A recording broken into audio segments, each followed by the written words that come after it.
বিসমিল্লাহির রহমানির রহিম। এটা হচ্ছে আমার ভাগিনার নাম হলো ইফতেখারুল ইসলাম তামিম।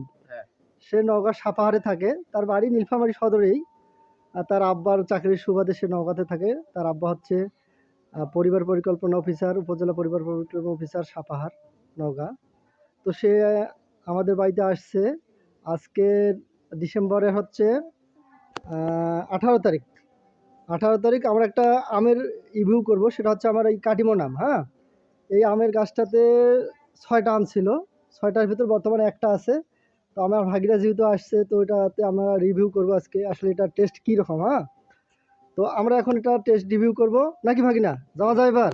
হ্যাঁ, ভিডিও শুরু করো। শুরু করছো? একটু আগে আসো আম্মু, যাতে শোনা যায়।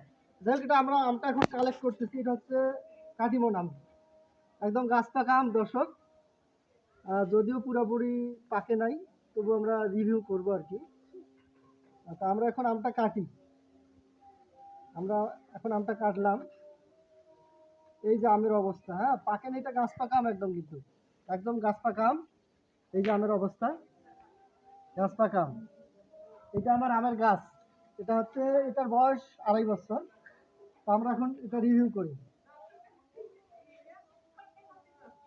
রিভিউ করব।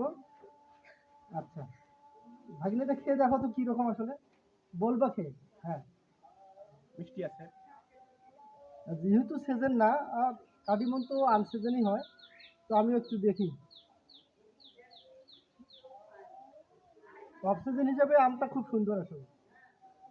12 মাসি জাতের ভেতরে কাটিমন আমের জাতটাই ভালো। তো ঠিক আছে, এই পর্যন্ত আজকে আমের রিভিউ। ধন্যবাদ, ভালো থাকবে।